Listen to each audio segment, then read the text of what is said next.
First of all, let me thank you. I've prepared 2 papers which I believe will be circulated because they'll not be projected.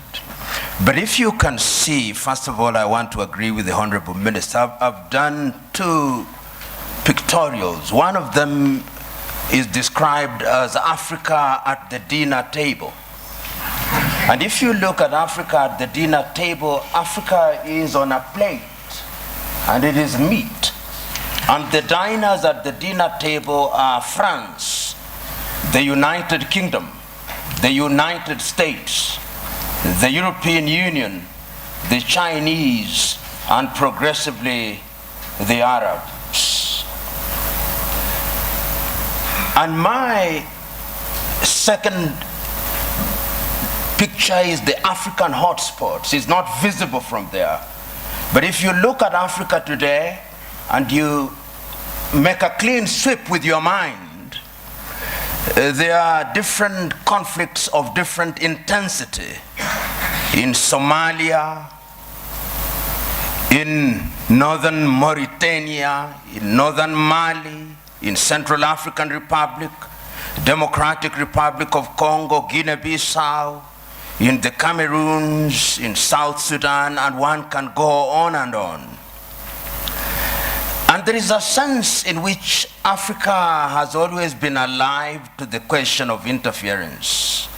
I will refer this audience, particularly those who are starting, to take time and read the 32 odd speeches that were made in the month of May 1963 by the then heads of states and government of independent African states, the 32 of them. And there are 2 speeches that I want to isolate for this presentation. One was by David Dacko of Central African Republic. And in thanking Emperor Haile Selassie and Kwame Nkrumah on that day, he said that we must never forget that the colonial power has not left us. We must recognize that he did not go willingly. And if we don't check them, they'll come back again. And what would little Central African Republic do against them? Today, he is right. Today, if we remember the activities of France and how they propped up the regime of Jean-Bedel Bokassa, he was right. Today, as the Honorable Minister has indicated, Africa remains the only continent in the world that is referred to in these terms, Anglophone, to mean that we are a sphere of our erstwhile colonizers. About 2 weeks ago, there was a meeting of the Commonwealth in London, England. And a friend of mine who is an Anglophile sent me the photograph very gleefully, saying this is a meeting of 53 equal states. I told him, no. If it was so, why is it that the leadership of the Commonwealth is hereditary rather than rotational? In other words, in the minds of the British, her former colonies are still under her tutelage. And I want to submit to us that in the minds of what I'll call the conceptual West, they think they have a divine duty to instruct Africans what to do. True. And in the minds of many African leaders, they think that they have a divine duty to accept what they are told. That, in my view, is what the Honorable Minister was talking about, the mindset. And this is something that has been examined. We have seen France and its very pernicious presence in Africa. We know what they did in Burkina Faso against Thomas Sankara. We know what they did in Mali or the Sudan against Modibo Keita or against Sekou Touré in Guinea. Pernicious to the core. The Portuguese, we know what battles had to be fought in that area. And let me put this very bluntly. When the former leader of Portugal, Marcelo Caetano, was asked, why can you not allow the colonies to gain independence? This is what he said in substance. As I have examined world history over the years, the following have emerged: that the Caucasians have been responsible for monumental discoveries in the development of man. So have the Chinese, so have the Arabs.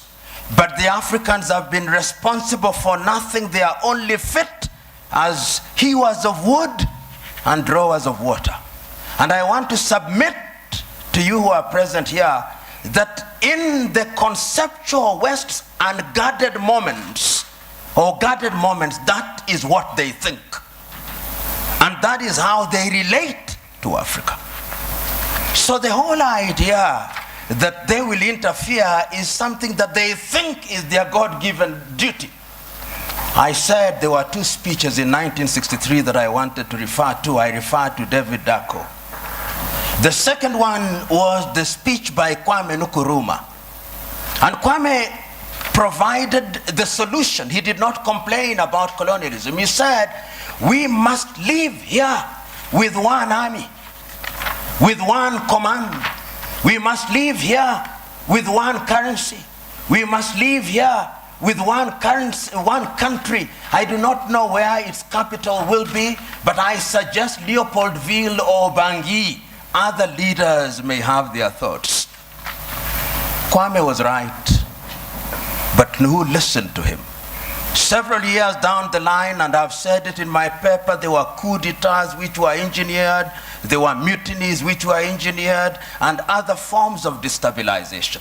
And I want to believe that the person who actually said it very well in the 1980s was the former American President Ronald Reagan. He said, the United States of America does what is in her best interest. And I agree with him. Does Africa do what is in her best interest? Do African leaders do what is in the best interest of Africa? Interference will be there in very blatant and brazen ways and in subtle ways. I've always asked, until very recently, how many African countries manufactured bullets? Very few. Until very recently, how many African countries, in fact, how many African countries manufacture jet fighters? How many African countries are involved in the arms industry? Some of the leading conceptual West countries which pontificate to us about prizes, peace prizes, are the leading manufacturers of landmines. And if you look at their foreign exchange earners, it is the military and security items. So they say with their mouths, what do they not believe in their hearts? In Kiswahili we say, vita vya panzi furaha ya kunguru. That when the locusts are fighting, it is the joy of the hawk. Because when they kill each other, they get the food easily, dead. It is in the best interest, I dare submit, without fear of contradiction, that the elite in the conceptual West does not want Africa to stabilize, despite their assertion to the contrary. And you'll see it in every country, because conflict is a major industry. Today, you look at South Sudan and the many peace conferences that are being held, but if you ask who supplies the arms, who provides safe havens, it is the conceptual West. And when I use the term conceptual West, I'm saying that it extends to countries which are geographically not in the West, like Australia or Canada. So I'm submitting in answer to your question, Joe, that interference is there, and it is part, to use this old cliche, of the neo-colonial project. The neo-colonial project requires that Africa must remain within the sphere of influence of these states. Today, if you look at the United Kingdom, which has left Europe, one would have thought that those are their cousins and that they should sit in comfort with them. You will now see their involvement being de-emphasized in Europe and their interest and appetite growing towards the Commonwealth. Because in the Commonwealth, they are the major domos. They'll tell us what to do. In Europe, they have to grapple with the Germans and the French, and they don't like it. That is the unspoken bit of it. The French also are in Europe, but the Germans are too strong, and they don't like it.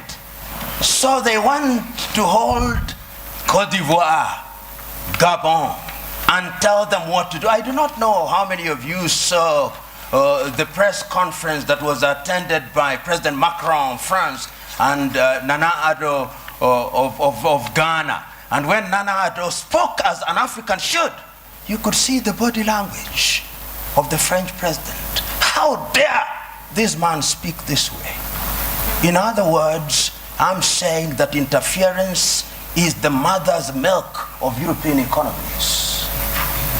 But to answer your second question, they have their own recruits who Professor Philip Nying'ura will be speaking here.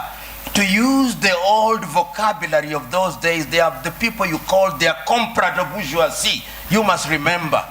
The comprador bourgeoisie are Africans with black faces, but essentially they are doing the bidding of these powers. They are the ones you'll find them in different spheres. And they will be present. They are in your cabinet, but they are actually representatives of the foreign intelligence agencies of those countries. We know this. If you look at the declassified papers from the United States, we now know that some of leading cabinet ministers in many African countries were working for the CIA or some Western agencies. So you are sitting in cabinet, and in these days of the mobile phone, they are possibly texting their masters in Europe and America. So interference is also exacerbated by these comprador bourgeois for their own benefits. And it has never changed, Honorable Minister. In the early days of slavery, they gave some of the chiefs mirrors and alcohol. Today, what they give them are flats in Paris or in Dubai. And that is what makes them undermine Africa. The third mode of interference is through institutions. Look at the competition as it is now. There is a new entrant into the market that is called China. China is very subtle. Many people wrote the obituary of Rwanda in 1994. 20 years down the line, it has been demonstrated that Africans can actually do it. Between 1983 and 1987, I think Thomas Sankara in Burkina Faso also demonstrated that it can be done. We saw in Somalia, despite their problem. So my prescription is African unity. Africa must now begin to negotiate initially in terms of blocks, SADC, ECOWAS, East African Community, and ultimately as African Union. And lo and behold, we must do it. And I've always said this cliche, we must do it, because if we don't do it, we will be done. Thank you.